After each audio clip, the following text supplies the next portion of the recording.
Hello dear students, hopefully आप लोग अपने एग्जाम की बहुत अच्छे तरीके से प्रिपरेशन कर रहे होंगे। दिन भी आप लोगों के थोड़े रह गए हैं। काफी बच्चों की मुझे मेल्स आई हुई थी कि सर यंग्स एक्सपेरिमेंट के ऊपर वीडियो बनाएं। तो आज मैं आप लोगों के लिए एक बहुत ही इंपॉर्टेंट वीडियो लेकर आया हूं। आप लोगों ने फुल कंसंट्रेशन के साथ इसको सुनना है। तो ये वीडियो देखने के बाद यंग्स एक्सपेरिमेंट के रिलेटेड आपके तमाम डाउट्स क्लियर हो जाएंगे। तो बगैर टाइम जाया किए हम स्टार्ट करते हैं आज का लेक्चर। ये लेफ़्ट साइड से आपको लाइट की रेज़ आती नज़र आ रही हैं। आगे उनके एक होल है जिसको हम स्लिट भी कहते हैं। जब लाइट की रेज़ इस स्लिट में से पास करेंगी और स्लिट का साइज़ अगर तो लाइट की वेव लेंथ की इक्वल है तो फिर ये जो लाइट है ये इसमें से गुजरने के बाद वेव की तरह बेंड हो जाएंगी, जैसे कि आपको ये लाइट बेंड होती नज़र भी आ रही है। और अगर स्लिट का साइज़ लाइट की वेव लेंथ से बड़ा है तो फिर लाइट वेव्स की तरह बिहेव नहीं करेगी। जिस तरह रोज़मर्रा ज़िंदगी में ये लेंसेज और मिरर आपने देखा होगा तो इनके अंदर से गुजरते हुए लाइट वेव्स की तरह बिहेव नहीं करती। कंडीशन क्या है कि स्लिट या होल जो लाइट के रास्ते में आए उसका साइज़, उसकी डायमेंशन लाइट की वेवलेंथ के ऑलमोस्ट इक्वल होना चाहिए। तो ये जो स्लिट का साइज़ है ये ऑलमोस्ट 10⁻⁷ मीटर तक होना चाहिए। अब आगे देखें कि आगे आपको दो स्लिट्स नज़र आ रही हैं। अब जब लाइट की रेज इन दो स्लिट्स में से पास करेंगी तो लाइट का जो वेव फ्रंट है वो दो हिस्सों में डिवाइड हो जाएगा। यानी इन दो स्लिट्स में से गुजरने के बाद दो लाइट की रे बन जाएंगी और ये दोनों मोनोक्रोमेटिक है, मतलब सेम कलर की हैं, सेम वेवलेंथ की हैं, पीछे इनका सोर्स सेम है और दूसरा इनकी फ्रीक्वेंसी भी सेम है क्योंकि दोनों लाइट की रेज सेम सोर्स से हैं। अब हमने ये दो स्लिट्स क्यों लगाई हैं, इसका सिर्फ यही पर्पज़ है कि हम लाइट की इंटरफेरेंस को स्क्रीन के अंदर ऑब्जर्व करना चाहते हैं, देखना चाहते हैं। तो उसके लिए मैंने आपको लास्ट लेक्चर में भी दो कंडीशंस बताई थी कि हमारे पास जो लाइट की रेज हैं वो मोनोक्रोमेटिक होनी चाहिए दोनों, और उसके बाद उनकी वो कोहेरेंट होनी चाहिए, मतलब उनकी फ्रीक्वेंसी सेम होनी चाहिए। ये जो स्लिट्स की सेपरेशन है ये बहुत स्मॉल होनी चाहिए। इधर आपको ये मैग्नीफाइड करके मैंने दिखा रहा हूँ। ये ऑलमोस्ट 1 मिलीमीटर के करीब इन दोनों स्लिट्स का साइज़ होना चाहिए, इतना ही आपस में करीब करीब होनी चाहिए। तो अब इन स्लिट्स में से गुजरने के बाद लाइट की दो रे बन चुकी हैं, बेसिकली वेव फ्रंट डिवाइड हो चुका है। अब जब ये दोनों लाइट की वेव्स इंटरफेयर करेंगी, या तो ये कंस्ट्रक्टिव इंटरफेरेंस करेंगी, एक दूसरे के इफेक्ट को बढ़ा देंगे, या डिस्ट्रक्टिव इंटरफेरेंस करेंगी। तो आपको ये जो डार्क स्पॉट नज़र आ रहे हैं, जो डॉट्स आपको डार्क कलर में नज़र आ रहे हैं, यहाँ पे कंस्ट्रक्टिव इंटरफेरेंस हो रही है। और आगे हमने एक स्क्रीन रख दी है तकरीबन 1 मीटर के डिस्टेंस पे इन स्लिट से। इस स्क्रीन के ऊपर अब हम इंटरफेरेंस को देखेंगे लाइट के। तो आप देखें जहाँ ये जो डॉट्स जहाँ पे स्क्रीन को जाके मिल रहे हैं वहाँ पे आपको ब्राइट स्पॉट बनते नज़र आ रहे हैं, क्योंकि ये लाइट की रेज एक दूसरे के इफेक्ट को बढ़ा रही हैं, इंटेंसिटी बढ़ा रही हैं, क्योंकि कंस्ट्रक्टिव इंटरफेरेंस हो रही है। और जहाँ पे आपको स्क्रीन के ऊपर डार्क रीजन नज़र आ रहा है वहाँ पे डिस्ट्रक्टिव इंटरफेरेंस हो रही है। याद रखें ये जो स्क्रीन है ये स्लिट से 1000 टाइम के डिस्टेंस पे होनी चाहिए स्लिट्स की आपस में सेपरेशन की निस्बत, तो तभी हम इंटरफेरेंस के फिनोमिना को देख सकते हैं। तो ये कुछ कंडीशंस हैं जो यंग्स डबल स्लिट एक्सपेरिमेंट के अंदर की गई थी, तभी हम इसको लाइट की इंटरफेरेंस को देख सकते हैं। ये एक्सपेरिमेंट आप घर के अंदर भी कर सकते हैं लेज़र लाइट की मदद से। शीशे का एक टुकड़ा लेके उसके ऊपर आप मोमबत्ती वगैरह से कार्बन ब्लैक उसको कर लें और फिर माचिस की तीली से आप लोगों ने दो स्लिट्स बिल्कुल एक दूसरे के करीब लगा देनी है, पीछे उनकी एक स्क्रीन रख देनी है। उसके बाद आपने लाइट्स ऑफ कर देनी है। जब आप लेज़र की लाइट उन दो स्लिट्स में से पास करवाएंगे तो आप लोगों को इंटरफेरेंस का पैटर्न नज़र आएगा स्क्रीन के ऊपर। यंग्स के इस एक्सपेरिमेंट से पहले लाइट के बारे में दो स्कूल ऑफ थॉट थे। न्यूटन के व्यूज़ के मुताबिक जो लाइट है ये पार्टिकल से मिलकर बनी हुई है, पार्टिकल नेचर रखती है। और न्यूटन ने प्रूव भी किया था कि ये जो लाइट की रिफ्लेक्शन है ये बिल्कुल उसी तरह होती है जिस तरह पार्टिकल रिफ्लेक्ट होते हैं, जैसे कि आपको ये नज़र भी आ रहा है डायग्राम में। एक और साइंटिस्ट थे हाइगन्स, उनके अकॉर्डिंग लाइट वेव से बनी हुई है, वेव नेचर रखती है, मगर वो लाइट की वेव नेचर को प्रूव नहीं कर सके थे। और हाइगन्स ने भी यही कहा था कि लाइट जो रिफ्लेक्ट होती है ये वेव्स की तरह रिफ्लेक्ट होती है। तो रिफ्लेक्शन की बेस पे ये डिसाइड नहीं किया जा सकता था कि लाइट वेव नेचर रखती है या पार्टिकल नेचर, क्योंकि रिफ्लेक्शन का फिनोमिना पार्टिकल्स भी देते हैं और वेव्स भी। तो फिर ये जो यंग्स थे इन्होंने 1802 में ये प्रॉब्लम सॉल्व किया था, इन्होंने प्रूव कर दिया था कि लाइट वेव नेचर रखती है, जो मैंने आपको स्टार्ट में एक्सपेरिमेंट भी दिखाया था। तो उसके बाद अब ये यंग जो थे ये बहुत बड़े साइंटिस्ट थे, ये आइंस्टाइन जितने बड़े साइंटिस्ट थे, क्योंकि यहाँ से क्वांटम मैकेनिक्स की बिगनिंग हुई थी। अब देखें अगर लाइट पार्टिकल की नेचर रखती होती तो फिर उन स्लिट्स में से गुजरने के बाद सिर्फ स्क्रीन पे उन स्लिट्स के सामने दो ब्राइट स्पॉट नज़र आने चाहिए थे, बाकी सारी स्क्रीन डार्क होनी चाहिए थी। मगर लाइट वेव की तरह बिहेव कर रही थी, तभी तो एक पैटर्न बन गया था, सेंट्रल स्पॉट भी क्या बना था, ब्राइट। तो यहाँ से अब ये एक बहुत, और जो इलेक्ट्रॉन है वो भी ये एक्सपेरिमेंट शो करता है, वो भी तभी तो इलेक्ट्रॉन्स भी आया था वेव की कैटेगरी में।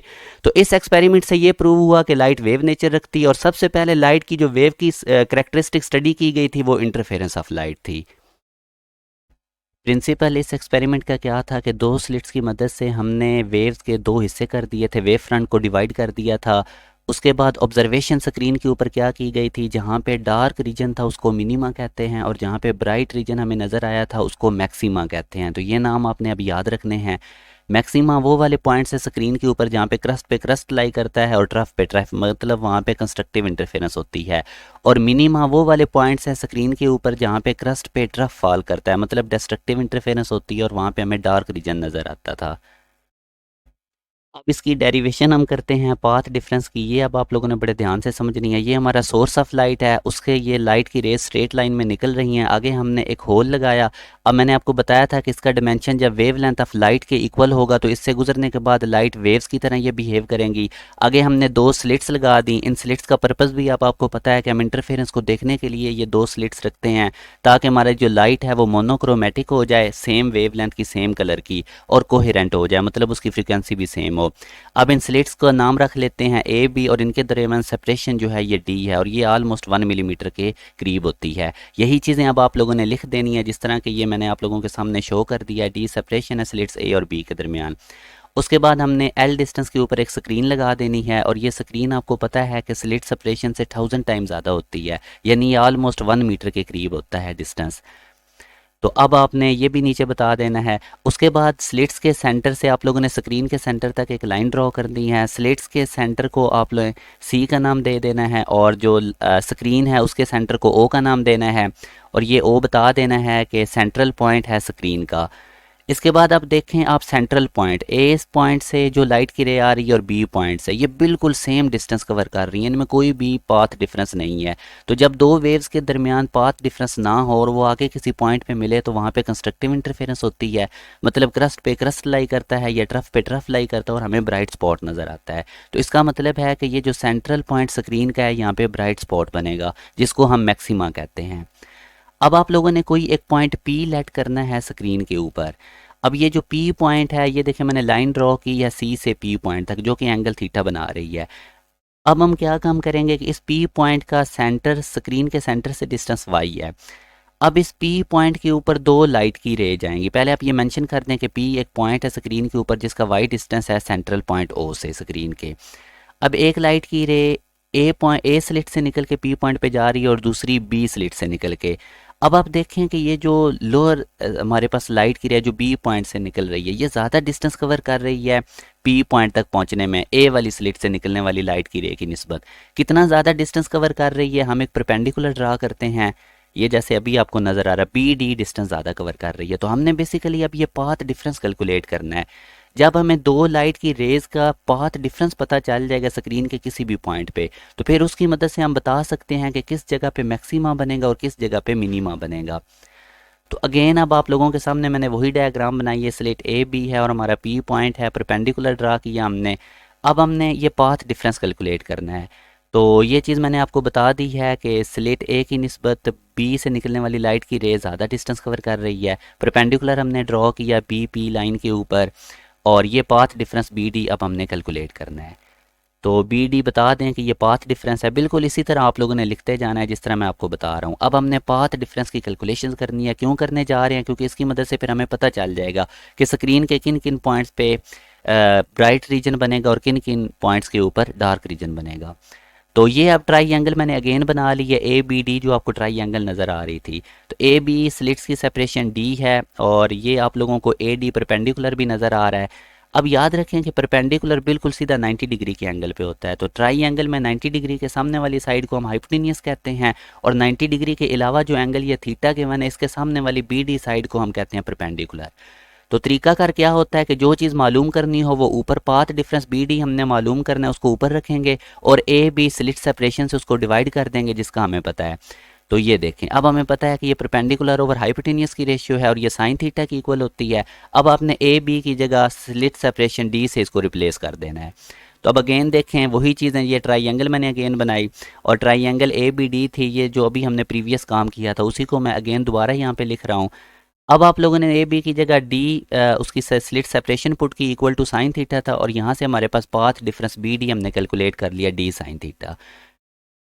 अब ये जो पाथ डिफरेंस है इसकी मदद से, अब हमें पता है, अब इसकी मदद से हम ब्राइट रीजन और डार्क रीजन के बारे में बताएंगे। आई होप कि यहाँ तक आपको क्लियर हो गया होगा। अब देखें इक्वेशन फॉर मैक्सिमा, मैक्सिमा मैंने आपको बताया था ब्राइट रीजन को कहते हैं। तो अब आप लोगों ने ये देखें सेंट्रल स्पॉट पे जो दोनों लाइट की रे स्लिट से निकल रही हैं इनके दरमियान कोई भी पाथ डिफरेंस नहीं है। जब दो लाइट की रे के दरमियान पाथ डिफरेंस ना हो तो वहाँ पे हम कहते हैं कंस्ट्रक्टिव इंटरफेरेंस होती है और लाइट के केस में वहाँ पे स्क्रीन पे ब्राइट रीजन बनता है।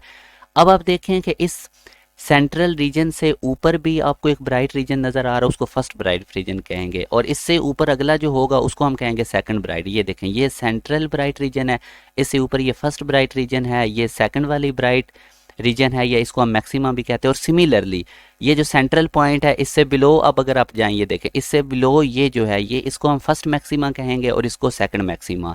यानी कि सेंट्रल रीजन से ऊपर भी फर्स्ट मैक्सिमा है और इसके नीचे भी फर्स्ट मैक्सिमा है। तो ये चीज़ अब आप लोगों ने समझनी है।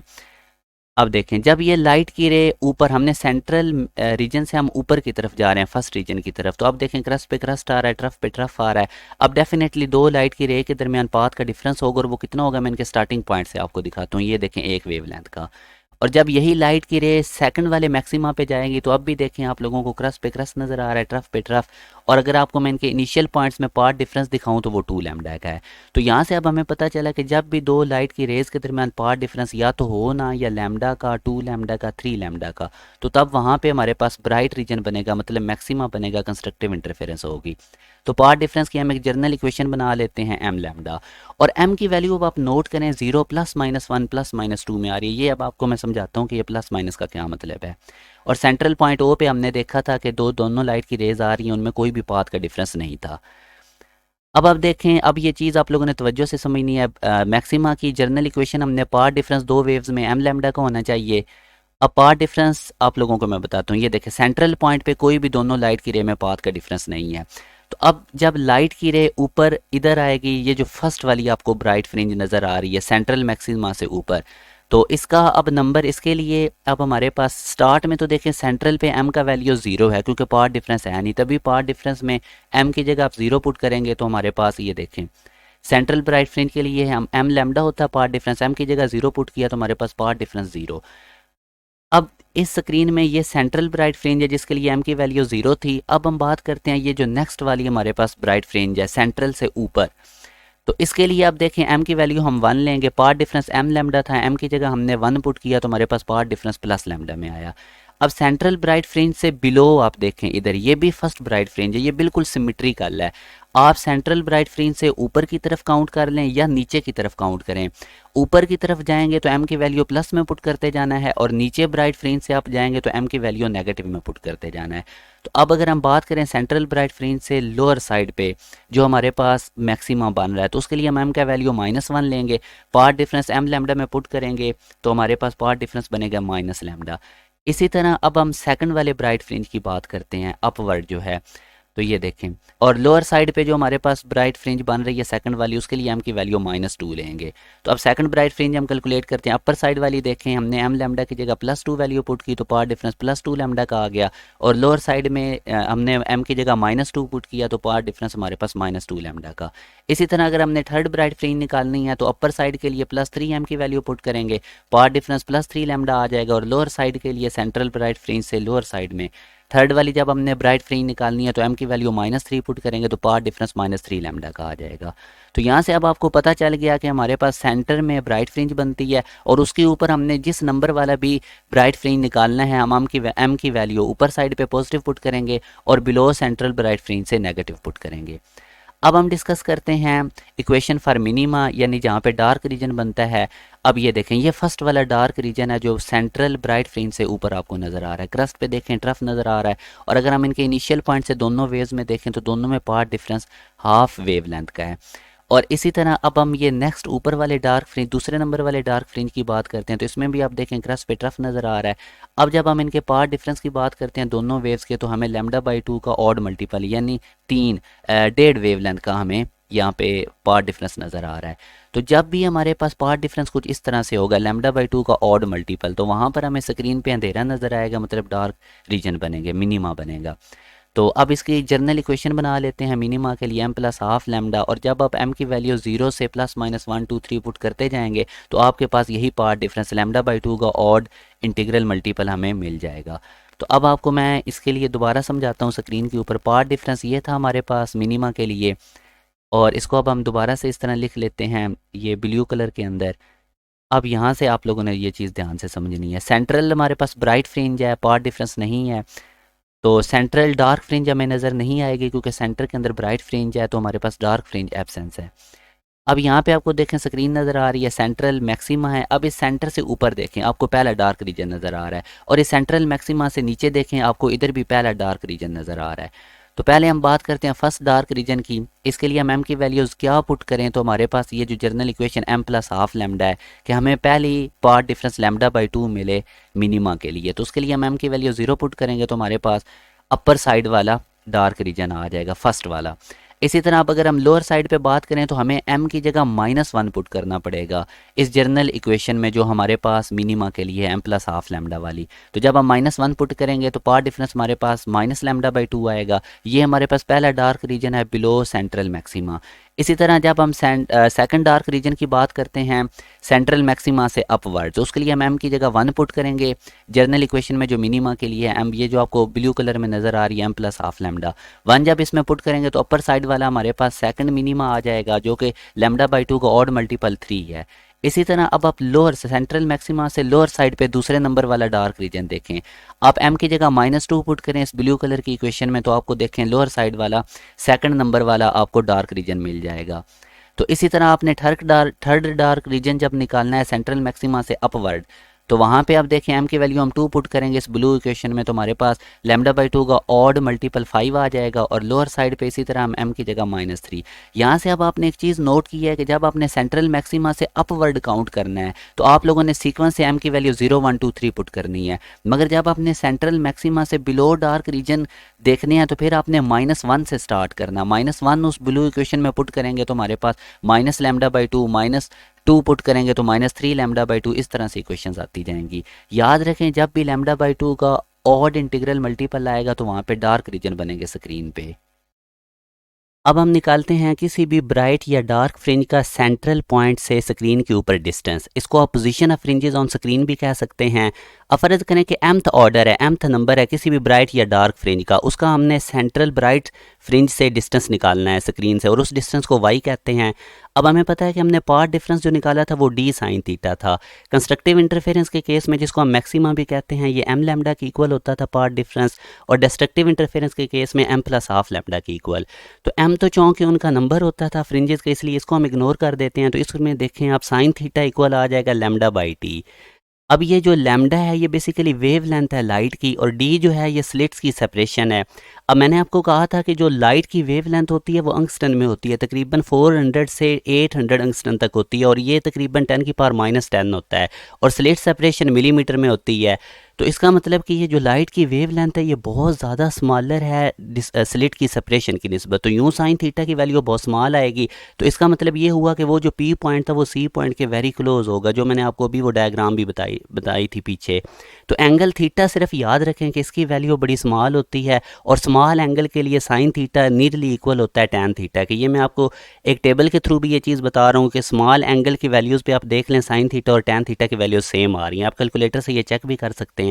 तो यूँ जब एंगल स्मॉल होता है तो हम साइन थीटा को रिप्लेस कर सकते हैं टैन थीटा से। अब हम सबसे पहले किसी भी ब्राइट फ्रिंज का सेंट्रल ब्राइट फ्रिंज से उसका डिस्टेंस निकालते हैं स्क्रीन के ऊपर, उसको y से डिनोट करते हैं उस डिस्टेंस को, जैसे कि ये आपको डायग्राम नज़र आ रही है। अब हमें पता है कि ब्राइट फ्रिंज के केस में पार्ट डिफरेंस m लैम्डा का होना चाहिए। ये जो स्लिट a और b से लाइट की रे p पॉइंट पे मिल रही हैं, फ़र्ज़ करें कि इनके दरमियान पाथ डिफरेंस m लैम्डा का है, और यहाँ पे कंस्ट्रक्टिव इंटरफेरेंस हो रही है। अब हम क्या काम करेंगे, साइन थीटा को रिप्लेस कर देंगे टैन थीटा से। अब आप ट्राई एंगल देखें PCO, इसके अंदर आपको परपेंडिकुलर y नज़र आ रहा है, यही हमने कैलकुलेट करना है। और हमें जो बेस CO आपको इस ट्राई एंगल में नज़र आ रही है वो बेसिकली स्क्रीन का स्लिट से सेपरेशन यानी कैपिटल L डिस्टेंस है। तो टैन थीटा को रिप्लेस कर दें परपेंडिकुलर ओवर बेस यानी y/L से इस ट्राई एंगल PCO के अंदर। तो आप लोग देखेंगे कि d tan theta equal to m lambda बन जाएगा, d into y/L equal to m lambda. यहाँ से आप लोग y कैलकुलेट कर लें। तो ये किसी भी ब्राइट फ्रिंज का सेंट्रल ब्राइट फ्रिंज से डिस्टेंस है स्क्रीन के ऊपर। अब आप इमेजिन करें कि हमारे पास ये जो P पॉइंट था, यहाँ पे डिस्ट्रक्टिव इंटरफेरेंस हो रही है, यानी A और B स्लिट से निकलने वाली लाइट की रे जब P पे मिलती हैं तो इनके दरमियान हाफ वेवलेंथ का ऑड मल्टीपल है कोई। तो अब हम क्या काम करते हैं कि हमें पता है डिस्ट्रक्टिव इंटरफेरेंस की कंडीशन होती है d sine theta equal to m plus half lambda. तो यहाँ पे अब आप देखेंगे कि साइन थीटा फिर हम रिप्लेस कर देंगे टैन थीटा से, क्योंकि ये एंगल थीटा स्मॉल है। तो टैन थीटा की वैल्यू प्लग इन करेंगे y/L। तो यहाँ से अब हमने किसी भी डार्क फ्रिंज का सेंट्रल ब्राइट स्पॉट से, सेंट्रल ब्राइट फ्रिंज से हमने डिस्टेंस कैलकुलेट कर लिया। तो अब देखें m, आपको पता है कि m की वैल्यू अगर आपने जो भी उस डार्क या ब्राइट फ्रिंज का नंबर होगा आप m की वो वैल्यू उसकी पुट कर देंगे तो आपके पास उसका डिस्टेंस आ जाएगा सेंट्रल स्पॉट से। अब मैं आपको नेक्स्ट समझाता हूँ फ्रिंज स्पेसिंग या फ्रिंज विड्थ क्या होती है हमारे पास। बेसिकली ये कंसेक्टिव दो ब्राइट फ्रिंजेस या दो डार्क फ्रिंजेस के दरमियान का डिस्टेंस होता है, इसको डेल्टा वाई से डिनोट करते हैं। जैसे ये देखें, आपको स्क्रीन के ऊपर ये दो ब्राइट फ्रिंजेस के दरमियान का डिस्टेंस नज़र आ रहा है एरो से, और ये बेसिकली डार्क फ्रिंज की इक्वल है। इसी तरह दो डार्क फ्रिंजेस के दरमियान का जो कंसेक्टिव डिस्टेंस है इसको भी हम फ्रिंज स्पेसिंग कहते हैं, और ये एक ब्राइट फ्रिंज की विड्थ आ जाती है।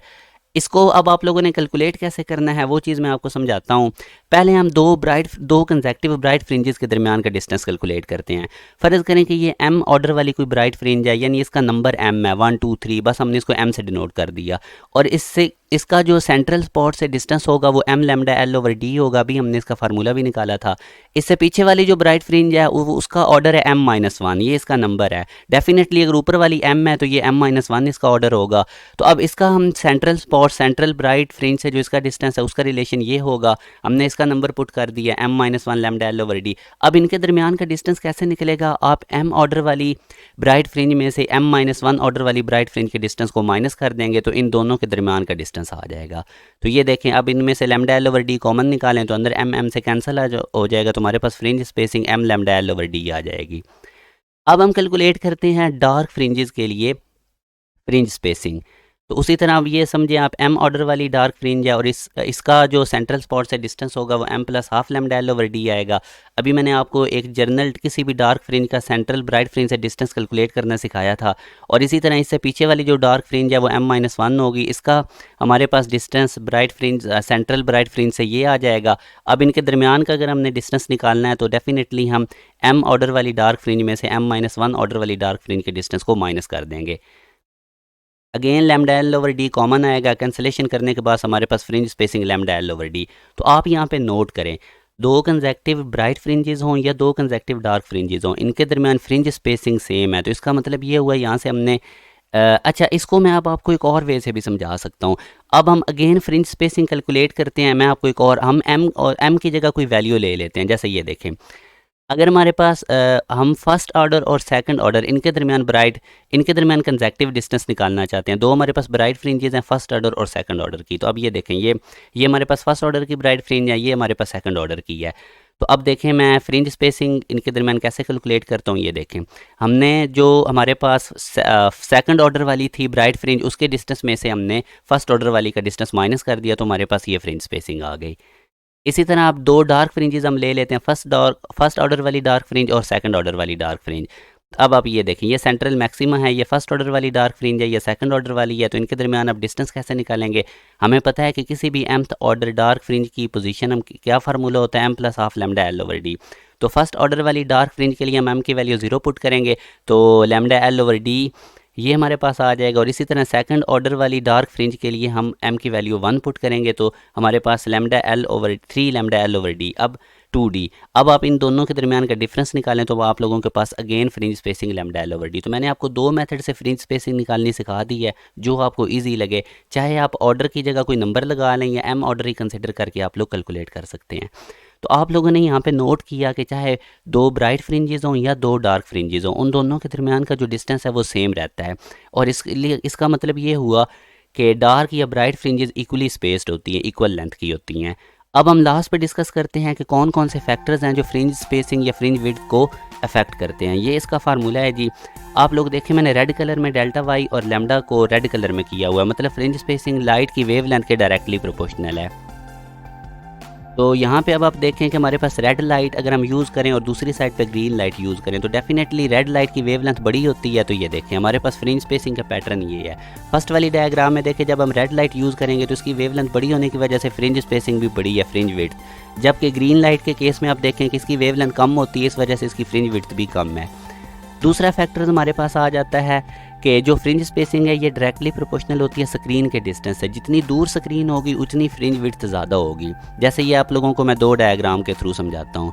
अब देखें, पहली डायग्राम के अंदर जो हमारी स्क्रीन है वो करीब पड़ी हुई है, जबकि दूसरी डायग्राम के अंदर स्क्रीन हमने दूर कर दी है। तो जैसे ही हमने स्क्रीन को ज़्यादा डिस्टेंस पे लेकर गए हैं तो फ्रिंज विड्थ भी बढ़ गई है। लास्ट वाला जो फैक्टर फ्रिंज स्पेसिंग को इफेक्ट करता है वो हमारे पास है स्लिट सेपरेशन, डी। दोनों को मैंने रेड कलर में किया ताकि आपको उनका रिलेशन समझ आ जाए, इन्वर्स रिलेशन है इनके दरमियान। तो fringe spacing basically inversely proportional है स्लिट सेपरेशन से। अब ये देखें, इसके अंदर आप देखें आपको स्लिट सेपरेशन ज़्यादा नज़र आ रही है इस डायग्राम में, और दूसरी डायग्राम में ये देखें आप लोगों को स्लिट्स करीब करीब नज़र आ रही हैं, इसमें स्लिट सेपरेशन ज़्यादा है। तो जब हमारे पास स्लिट सेपरेशन ज़्यादा होगी तो फ्रिंज विड्थ कम हो जाएगी। दूसरी डायग्राम में देखें हमने स्लिट सेपरेशन कम की है तो फ्रिंज विड्थ ज़्यादा होगी, यानी इनका इन्वर्स रिलेशन है। उसके बाद लास्ट पे ये कुछ यूनिवर्सिटी टेस्ट के MCQs हैं जो YDSC एक्सपेरिमेंट्स के अंदर से आए हैं। मैंने नीचे इनका हिंट भी दे दिया, आप लोगों ने इनको सॉल्व करना है। इसी तरह ये दूसरा एक यूनिवर्सिटी का MCQs है, इसको भी आप देखें, मैंने नीचे इसका हिंट भी दे दिया सॉल्व करने के लिए। और लास्ट पे ये वेरी इंपॉर्टेंट MCQs है, ये काफ़ी दफ़ा रिपीट भी हुआ है, तो इसका ये मैंने सोल्यूशन भी साथ दे दिया है। तो आप लोगों ने इसको थोड़ा सा सोचना है कि ये मैंने कैसे सॉल्व किया है, और आप लोग ये तीनों MCQs आप लोगों ने समझने हैं। मैंने इनके आंसर्स भी हाईलाइट कर दिए थे। अपना ख्याल रखिएगा। अल्लाह हाफिज़।